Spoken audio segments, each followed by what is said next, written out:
Good morning बच्चों। आज मैं आपको पाठ 21 क्षमाशील भारत नामक पाठ पढ़ाने जा रही हूँ। यह पाठ एक नाटक के रूप में लिखा गया है। इसके लेखक हैं जयशंकर प्रसाद। जयशंकर प्रसाद हिंदी साहित्य के माने जाने साहित्यकार हैं और ये ऐसे साहित्यकार हैं, ये ऐसे लेखक हैं जिन्होंने जो है कहानी, उपन्यास, नाटक आदि सब चीज़ों में बढ़ चढ़ कर हिस्सा लिया है। जयशंकर प्रसाद का कोई भी हिंदी साहित्य में सानी नहीं है। सबसे पहले हम आपको इस नाटक के पात्रों से परिचय कराना चाहेंगे कि पात्र है सबसे पहले मालविका, जो सिंधु देश की कुमारी है। अलका तक्षशिला की राजकुमारी। सिंहरण मालव का राजकुमार। सिकंदर ग्रीक सम्राट। चंद्रगुप्त मौर्य सम्राट। सेल्यूकस सिकंदर का सेनापति। चाणक्य मौर्य साम्राज्य का निर्माता, जिसके कारण की मौर्य साम्राज्य की नींव रखी गई थी। पर्वतेश्वर पंजाब का राजा। यवन मालव सैनिक आदि। अब इस नाटक का पहला दृश्य। मालव दुर्ग का भीतरी भाग, एक शून्य परकोटा। मालविका, अलका, इधर तो कोई भी सैनिक नहीं है, यदि शत्रु इधर से आए तब। अलका, दुर्ग ध्वंस करने के लिए यंत्र लगाए जा चुके हैं, परंतु मालव सेना अभी सुख की नींद सो रही है। सिंहरण को दुर्ग का भीतरी रक्षा का भार सौंपकर चंद्रगुप्त नदी तट से यमन सेना के पृष्ठभाग पर आक्रमण करेंगे। पृष्ठभाग यानी पिछले भाग पर। आज ही युद्ध का अंतिम निर्णय है। जिस स्थान पर यमन सेना का पहुंच जाना अभिष्ट था, वहां वह पहुंच गई है। अलका कहती है कि दुर्ग को ध्वंस करने के लिए, दुर्ग का नाश करने के लिए विशेष प्रकार के यंत्र जो है वो लग चुके हैं, परंतु मानव सेना जो है वह अभी तक चैन की नींद सो रही है। उसे जरा सा भी डर नहीं है कि सब जगह जो है यंत्र लगाए जा चुके हैं, चाहे जब भी ये किला विध्वंस हो सकता है। सिंहरण को दुर्ग का भीतरी रक्षा का भार सौंपकर चंद्रगुप्त नदी तट से यमन सेना के पृष्ठभाग पर आक्रमण करेंगे और कुछ इस तरीके से व्यवस्था बनाई गई है कि सिंहरण जो मालव का राजकुमार है, उसको जो है दुर्ग के भीतरी रक्षा का, जो दुर्ग का भीतर का है, उसकी रक्षा का भार सौंपकर जो चंद्रगुप्त है, मौर्य साम्राज्य सम्राट जो है, उनको जो है यमन सेना के पिछले भाग पर आक्रमण करने के लिए वह नदी तट पर पहुंच चुके हैं। आज ही युद्ध का अंतिम निर्णय है। जिस स्थान पर यमन सेना का पहुंच जाना अभिष्ट था, वह वहां तक पहुंच गई है। आज ही युद्ध का अंतिम निर्णय होगा। यमन सेना को जिस स्थान पर पहुंचाना था, वह अपनी यथास्थान पहुंच चुकी है। मालविका, अच्छा चलो, कुछ नवीन आहत आ गए हैं, इनकी सेवा का प्रबंध करना है। कुछ नए घायल आ गए हैं, चलो उनकी हम सेवा की व्यवस्था करते हैं। अलका देखकर, मालविका, मेरे पास धनुष और कटार है।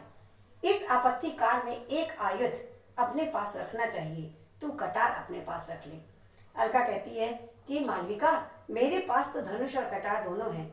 इस आपत्ति के समय में, इस विपत्ति के समय में एक शस्त्र अवश्य अपने पास रखना चाहिए, इसलिए तू जो है इस कटार को अपने पास रख ले।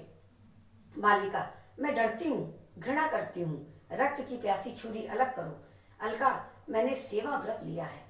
मालविका कहती है कि मुझे डर लगता है, ये जो रक्त की प्यासी छुरी है, इसे मुझसे अलग कर दो, मैंने तो सिर्फ सेवा करने की कसम खाई है।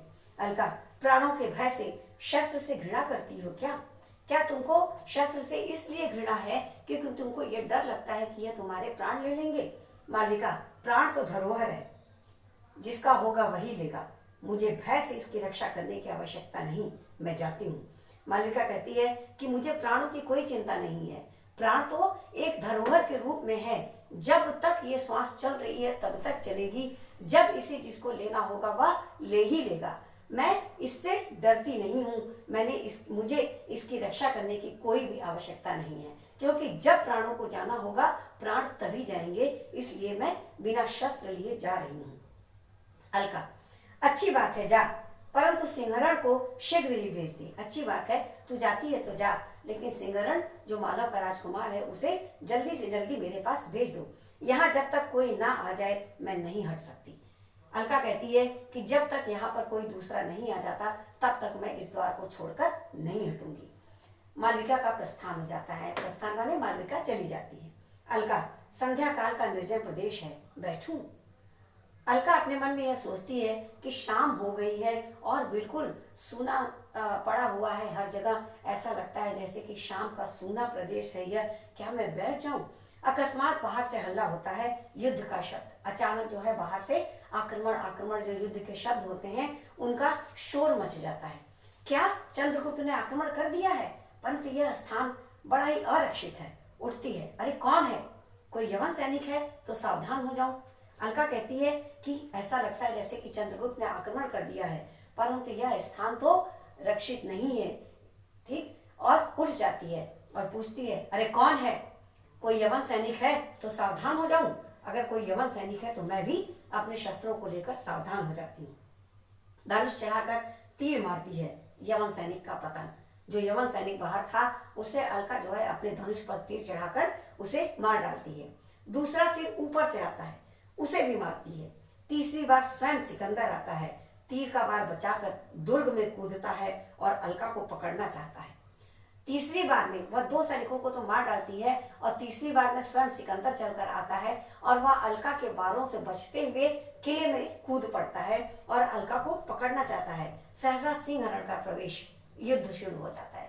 अचानक चंद्रगुप्त और सिकंदर और जो है मालव जो राजकुमार है सिंहरण, उसका प्रवेश हो जाता है और दोनों में युद्ध आरंभ हो जाता है। सिंहरण तलवार चलाते हुए, तुमको स्वयं इतना साहस नहीं करना चाहिए सिकंदर, तुम्हारे प्राण बहुमूल्य हैं।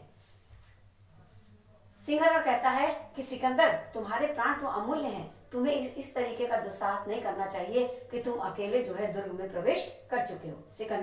सिकंदर केवल सेनाओं को आज्ञा देना नहीं जानता, बचाओ अपने को भाले का वार। सिकंदर कहता है कि वह सिर्फ सेनाओं को आज्ञा देना नहीं जानता, वह युद्ध भी करना जानता है, इसलिए अपने आप को बचाओ। और वह भाले का वार करता है, भाला उसके ऊपर फेंकता है। सिंहरण इस फुर्ती से बर्छे को ढाल पर लेता है कि वह सिकंदर के हाथ से छूट जाता है। यवनराज विवश होकर तलवार चलाता है। 3 यवन सैनिक कूद कर आते हैं। उधर से मालव सैनिक पहुंचते हैं। अब यवन के भी सैनिक 3 आ जाते हैं और दूसरी तरफ से मालव के भी सैनिक पहुंच जाते हैं। सिंहरण, यवन दुस्साहस न करो, तुम्हारे सम्राट की दशा सोचनी है। क्योंकि सिकंदर को तो जो है मालव ने कैद कर लिया था, तो यवन सैनिकों से कहते हैं कि तुम दुस्साहस न करो, क्योंकि तुम्हारे जो सम्राट है जो सिकंदर है उनकी दशा जो है अत्यंत सोचनीय है, दशा अत्यंत खराब है। ले जाओ, इनकी शुश्रूषा करो। दुर्ग द्वार टूटता है और मालव बोलता है, सिंहरण बोलता है कि इसे ले करके जाओ और इनकी सेवा करो। तभी दुर्ग का द्वार जो है वह टूट जाता है। यवन, अभी हमारे वीर सैनिक इस दुर्ग को मटिया मेट कर देंगे। यवन सैनिक बोलते हैं कि अभी हमारे जो सैनिक और आएंगे वह इस दुर्ग का नामो निशान मिटा देंगे। सिंहरण, पीछे चंद्रगुप्त की सेना है मूर्ख, इस दुर्ग में आकर तुम सब बंदी होंगे। ले जाओ, सिकंदर को उठा ले जाओ, जब तक मालवों को यह न विदित हो कि यही सिकंदर है। सिंहरण कहता है कि अरे मूर्ख, पीछे चंद्रगुप्त की सेना आ रही है, इस दुर्ग में आकर तुम सब बंदी बन जाओगे, इसलिए अपने सम्राट को ले जाओ, सिकंदर को यहाँ से ले जाओ और तब तक अपने पास रखे रहना जब तक कि तुम लोग यह आश्वस्त न हो जाओ कि यही सिकंदर है, क्योंकि हमने इसकी ऐसी दुर्दशा कर दी है कि अब इसको पहचान पाना मुश्किल है। मालव सैनिक, सेनापति, रक्त का बदला, इस नृशंस ने निरीह जनता का कारण वध किया, प्रतिशोध। मालव सैनिक कहता है कि जो है सेनापति, रक्त का बदला रक्त होगा, क्योंकि इस व्यक्ति ने जो है निर्दोष जनता का वध किया है, निर्दोष जनता का रक्त निकाला है। सिंहरण, ठहरो मालव वीरों, यह भी एक प्रतिशोध है, यह भारत के ऊपर एक ऋण था, पर्वतेश्वर के प्रति उदारता दिखाने का यह प्रत्युत्तर है। यवन, जाओ, शीघ्र जाओ। अब सिंहरण कहता है, ठहरो मालव के सैनिकों, ठहर जाओ, यह भी जो मैं इसे भेज रहा हूँ इस सिकंदर को इनके सेनाओं के पास, यह भी एक प्रकार का प्रतिशोध है, क्योंकि एक बार किसी जमाने में इसने जो है महाराज पर्वतेश्वर के साथ उदारता दिखाई थी, इसलिए मैं इसे वापस भेज रहा हूँ। यह भी एक प्रकार का प्रतिशोध ही है, रक्त का बदला रक्त नहीं होगा। तीनों यमन सिकंदर को ले जाते हैं। घबराया हुआ एक सैनिक तभी भीतर प्रवेश करता है। सिंहरण क्या है? सैनिक, दुर्ग द्वार टूट गया है, यमन सेना भीतर आ रही है। सैनिक आकर के सिंहरण को यह संदेश देता है कि किले का द्वार जो है वह टूट चुका है और यमन सेना भीतर की ओर चली आ रही है। सिंहरण, कुछ चिंता नहीं, दृढ़ रहो। समस्त मालव सेना से कह दो कि सिंहरण तुम्हारे साथ मरेगा। सिंहरण कहता है कि कोई चिंता की बात नहीं है, जितनी भी सेनाएं हैं सबसे यह कह दो कि जो है सिंहरण तुम्हारे साथ है, वह तुम्हारे साथ जिएगा और तुम्हारे साथ मरेगा। अलका से, तुम मालविका को साथ लेकर अंतःपुर की स्त्रियों को भूगर्भ द्वार से रक्षित स्थान पर ले जाओ। मालव के ध्वंस पर ही आर्यों का यशो मंदिर ऊंचा खड़ा हो सकेगा, जाओ। सिंहरण अलका से कहता है कि अलका, तुम मालविका को साथ लेकर अंतःपुर जहाँ स्त्रियां रहती हैं वहां पर जो नीचे के दरवाजे हैं वहां से सुरक्षित स्थान पर इनको ले जाओ, क्योंकि मालव के ध्वंस पर ही, जब मालव का ध्वंस होगा उसी पर आर्यों का यशो मंदिर ऊंचा खड़ा हो सकेगा, तभी आर्यों का यशोगान हो सकेगा। अलका का प्रस्थान, अलका चली जाती है। यमन सैनिकों का प्रवेश, दूसरी ओर से चंद्रगुप्त का प्रवेश और युद्ध। एक यमन सैनिक दौड़ा आता है, तभी एक तरफ से यमन सैनिक आते हैं यानी कि सिकंदर के सैनिक, और दूसरी तरफ से चंद्रगुप्त, और चंद्रगुप्त के सैनिकों से और चंद्रगुप्त से उनका युद्ध प्रारंभ हो जाता है। तभी एक यमन सैनिक दौड़कर आता है। यमन सेनापति सेल्यूकस क्षुद्रकों की सेना के भी पीछे आ गई है। बाहर की सेना को उन लोगों ने उलझा रखा है। दौड़ते हुए एक यमन सैनिक आता है और सेल्यूकस से कहता है कि क्षुद्रकों की सेना यानी कि जो नीच हैं उनकी सेना जो है सबसे पीछे आ गई है और बाहर की सेना ने उनको युद्ध करके अपने अंदर बिल्कुल उलझा कर रखा है। चंद्रगुप्त, यमन सेनापति, मार्ग चाहते हो या युद्ध? चंद्रगुप्त पूछते हैं कि यमन सेनापति सेल्यूकस, ये बताओ कि तुम्हें निकलने का रास्ता चाहिए या युद्ध चाहिए? मुझ पर कृतज्ञता का बोझ तुम्हारा जीवन, और मुझ पर जो है कृतज्ञता का बोझ रहेगा, आभार का बोझ रहेगा तुम्हारा ये जीवन। सेल्यूकस को सोचने लगता है। हम दोनों के लिए प्रस्तुत हैं, किंतु सेल्यूकस कहता है कि मुझे मार्ग भी चाहिए और युद्ध भी, मैं दोनों के लिए तैयार हूं। लेकिन चंद्रगुप्त, शांति मार्ग तो, जाओ सेनापति, सिकंदर का जीवन बच जाए तो फिर आक्रमण करना। चंद्रगुप्त कहता है सेल्यूकस से कि जाओ तुम, अगर सिकंदर के प्राण बच जाए तो फिर से तुम जो है आक्रमण कर लेना, इसलिए शांति का मार्ग लो और यहाँ से निकल जाओ। फिर दूसरा दृश्य आता है, ये अभी पहला दृश्य था। दूसरा दृश्य, यमन सेना का प्रस्थान, चंद्रगुप्त का जयघोष। यमन सेना चले जाते हैं और चंद्रगुप्त के जयकारे के नारे लगने लगते हैं। रावी का तट, सिकंदर का बेड़ा प्रस्तुत है, चाणक्य और पर्वतेश्वर। रावी नदी के किनारे सिकंदर का बेड़ा है और चाणक्य और पर्वतेश्वर दोनों वहां पर खड़े हैं। चाणक्य, पौरव देखो, वह नृशंसता की बाढ़ आज उतर जाएगी।